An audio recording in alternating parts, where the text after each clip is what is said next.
జగన్మోహన్ రెడ్డి గారు చేసిన దాంట్లో కేవలం ఏదో ఒక వాలంటీర్ ఆర్గనైజేషన్ లాగా చారిటీ లాగా లేదు. ఆయన చేసిన దాంట్లో ఒక ప్లానింగ్ ఉంది, ఆ ప్రణాళికలో స్పష్టత ఉంది, ఒక ఎకానమిక్ ప్రిన్సిపల్ ఉంది. మన దగ్గర నుంచి గవర్నమెంట్ నుంచి ఎవరైతే అర్హులందరికీ ₹1 పొందుకోకుండా వాళ్ళ చేస్తుంది, వాళ్ళ దీంట్లో వాళ్ళ అవసరాలు వాళ్ళు తీర్చుకోవడానికి మార్కెట్కి వెళ్ళగలిగాము. ప్రతిదీ దానివల్ల వ్యాపారం నడుస్తుంది, మళ్ళీ తిరిగి ట్యాక్స్ రూపంలో గవర్నమెంట్ వచ్చింది. ఎకనామిక్స్ అంటే అదే ఆర్థిక శాస్త్రం. యోగ చేసినా ఈ బ్యాలెన్స్ చేస్తే అది బ్రహ్మాండమైన డెవలప్మెంట్. అది డెవలప్మెంట్ కాదంటే మీరు కూడా ఇస్తారనుకుంటున్నారు. ఈరోజు ఎందుకు లేదు మరి? ఈరోజు ఇన్ని లక్షల కోట్లు 18 నెలల్లోనే 2,70,000 కోట్లు వెళ్తాం. మనం 5 ఏళ్లలో చేసిన దాంట్లో కోవిడ్ ఎదుర్కోవడానికి చేసిన అడిషనల్ ఎక్స్పెండిచర్తో వ్యయంతో పోలిస్తే 80% పైగా ఈ 18 నెలలు 19 నెలల్లోనే చేసింది.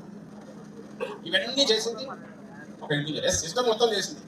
కానీ డ్రైవర్ ఏదైనా నడపకపోతే అది బస్సు, రైలు, విమానం ఏదైనా గొడకన కొట్టుకుంటుంది, ఆడ పడిపోతుంది, కంట్రోల్ ఎట్టుకుంటారు. ఆ నడిపిన వ్యక్తి, ఆ స్టీరింగ్ ఎవరు తీసుకుంటారు? ఒక అనుభవం లేని తొలిసారి ముఖ్యమంత్రి అయిన వ్యక్తి తీసుకొని సక్సెస్ఫుల్గా ఉంటారు.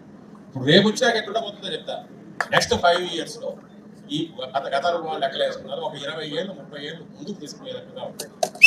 చంద్రబాబు నాయుడు గారు దీన్ని 10 ఏళ్ళు వెనక్కి తీసుకుపోయి ఈ 4 ఏళ్ళు ఆయన చేస్తారు, 10 ఏళ్ళు 20 ఏళ్ళు వెనక్కి లేకపోతారు.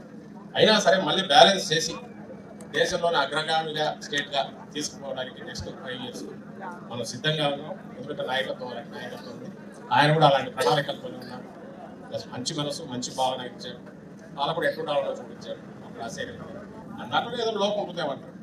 చంద్రబాబు గారు అన్నామంటే నేను వేసిన రోడ్డు మీరు చూస్తాను, మీరు నా ఓటు బాగా ఉన్నట్టు అడుగుతాడు. తేడా అది.